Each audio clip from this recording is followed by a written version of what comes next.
भविष्य मालिका नामक एक ग्रंथ है, तो क्या आपको उसके बारे में कोई जानकारी है?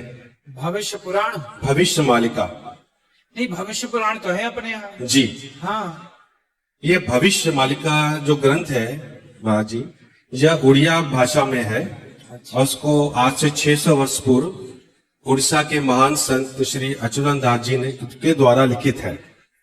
और हिंदी में प्राप्त हो तो उसे पढ़ा जाए। जी, तो हमारे पास हिंदी में भी उसका प्रति है। अच्छा, पंडित काशीनाथ मिश्रा जी के द्वारा लिखा गया है। ठीक है। उन्होंने उसको हिंदी में अंग्रेजी में क्या लिखा है उसमें, उन्होंने क्या चाहा, क्या कहा है उन्होंने उसमें? जी, भविष्य मालिका ग्रंथ में जैसे कि बताया गया है कि आज जो समय चल रहा है कलयुग का, तो यह कलयुग का समापन हो चुका है और जिस समय हम और आप सभी यहाँ पर हैं, यह संधि काल है और कुछ ही वर्षों में आदि सतयुग का प्रारंभ होने जा रहा है। किसका?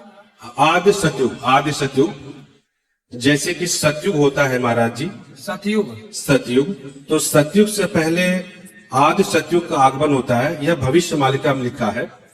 उसमें हर युग के, चार युग के जो भक्त होते हैं, प्रभु उनके साथ में उनको पूर्ण सुख देते हैं, क्योंकि हर युग में प्रभु के भक्त जो है पूर्ण सुख प्राप्त नहीं कर पाते हैं।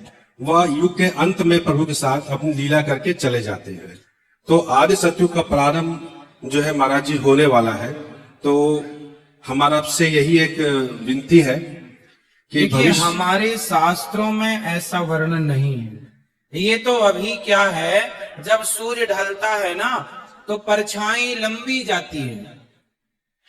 तो जो द्वापर युग है, उस द्वापर युग की अभी परछाई है, इसलिए इतना धर्म कर्म है। जब कलयुग की चरम सीमा आएगी तो आदमी आदमी को मार करके खा जाएगा। अभी तो मुर्गा खाता है आदमी, अंडा खाता है, बकरा बकरी खाता है, भैंस खाता है, सुअर खाता है।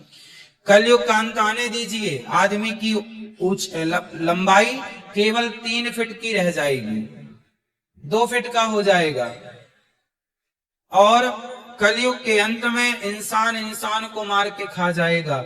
जैसे अभी तो दादी मर गई तो लोग शमशान में ले जाते हैं, कलयुग के आखिरी में दादी मर जाएगी तो लोग 4-10 दिन तक पका पका के खाएंगे। ये कलयुग का आखिरी ऐसा होगा। इसलिए अभी ये ना कहा जाए कि ये कलयुग का शास्त्र कहते हैं, अभी ये कलयुग की शुरुआत है ना। अब उन विद्वान ने किस आधार पर कहा वो देखना पड़ेगा। शास्त्र जो वेद पुराण है अपने, वो अभी ऐसा कहते हैं कि ये कलयुग की शुरुआत है। जी, आपकी बात सत्य है, लेकिन भविष्य मालिका के अनुसार जो है, जो कहा गया है कि मनुष्य मनुष्य को खाएगा और चारों तरफ कलयुग के अंत में चारों तरफ हाहाकार मचेगा और मौसम परिवर्तन होगा और अन्न की कमी होती जाएगी। तो ये आज हो रहा है महाराज जी, क्योंकि हम देख सकते हैं कुछ महीने पहले केरला में एक लड़की को उसके पीसेस करके कुकर में उबाल रहे थे। हाँ, सुना। लेकिन वो खा नहीं पाए उनका। लेकिन महाराज जी ये तो पकड़े गए, इसका मतलब वो पहले से खा रहे थे। भाई, आज भी दुनिया में कुछ देश ऐसे हैं जहां आदमी को खाया जाता है। लीगल खाते हैं वहाँ। जी, आदमी को खाते हैं। भारत में है। अब भारत में कहा मुझे नहीं पता, पर विदेशों में मैंने सुना है, देखा तो कहीं नहीं, पर सुनने में आया कि आदमी आदमी को खाता है, कई जगह खाते भी हैं। और जो देखो, जो आदमी मांस खा रहा है वो फिर मांस तो खा ही रहा है, चाहे आदमी का हो या सुअर का हो, खाने वाला तो खा ही रहा है। सत्य है, लेकिन मनुष्य का यहाँ बताया गया था। और महाराज जी एक चीज और था, जैसे कि एक बताया कि आपने जो लंबाई छोटी हो जाएगी सभी की, तो जैसे कि हमारा विचार है कि जब वेद व्यास जी ने श्रीमद् भागवत महापुराण की रचना करी आज से 5000 वर्ष पूर्व द्वापर युग में, तो कोई भी साहित्यकार या लेखक जब कोई रचना करते हैं तो अपनी आसपास की परिस्थितियों को देखकर उसके हिसाब से रचना करते हैं। तो आज से 5000 वर्ष पूर्व द्वापर युग में जो हम लोग की लंबाई थी 14 फीट एक नॉर्मल थी, बाद में 21 फीट 22 फीट 25 फीट लोग जाते थे। सही है। तो उसके हिसाब से जब वेद व्यास जी उसकी रचना कर रहे थे तो उन्होंने उसके हिसाब से लिखा कि आदमी की जो लंबाई है बहुत छोटी हो जाएगी। मतलब कि एक एग्जांपल दिया जाता है कि चने का झाड़ जो है उसके नीचे जो बैठेगा, यह सत्य है। तो महाराज जी, आज का जो हम प्रकाश डालना चाहते हैं, आज का समय, अगर आज का समय हम लोग की हाइट या लंबाई जो है 5 फीट है, एक अधिकतम 7 फीट जाती है, तो चने का झाड़ का जो लंबाई है 4 फीट तक एक नॉर्मल है।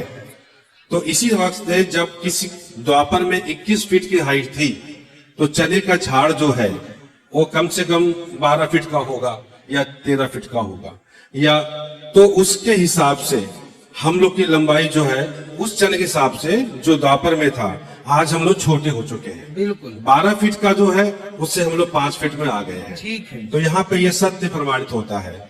और महाराज जी एक चीज और, जैसे कि कहा गया है कि अभी बाल अवस्था चल रही है, और तो हम लोग अगर इतिहास देखें तो इतिहास में बताया गया है मध्य युग जो काल आया था, इतिहास में दर्ज है, उसमें जो जो घटनाएं हुई थी सब उसमें दर्ज है। तो मध्य युगीन काल जब आया था, इसका अर्थ यह हो सकता है कि 4,32,000 वर्ष में आधा साल हो चुका है। फिर मतलब देखो, हमारे यहाँ तो सत्यनारायण भगवान की आप कथा भी सुनते हैं ना, तो वहाँ संकल्प में ये सब कुछ बोला जाता है कि कौन सा कलयुग चल रहा है, कौन सा मनवंतर है जी, कौन सा युग का कौन सा, ये सब बोला जाता है। तो हमारे यहाँ की गणित इतनी परफेक्ट है कि नासा को आज पता चला कि सूर्य ग्रहण कब पड़ने वाला है।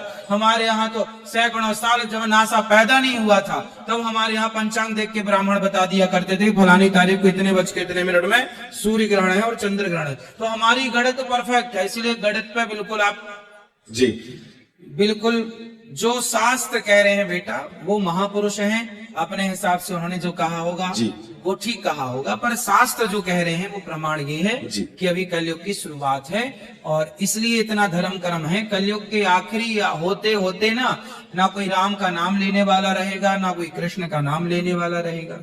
इक्का दुक्का कहीं कोई बिरला छिपा होगा जंगलों में, तो कोई जप रहा होगा। तो अभी तो भगवान का नाम लेने वाले भक्तों का हर शहर हर गांव में दर्शन हो जाता है। शास्त्र के मुताबिक ही हम भी बता रहे थे, भविष्यवाणी के अनुसार ही।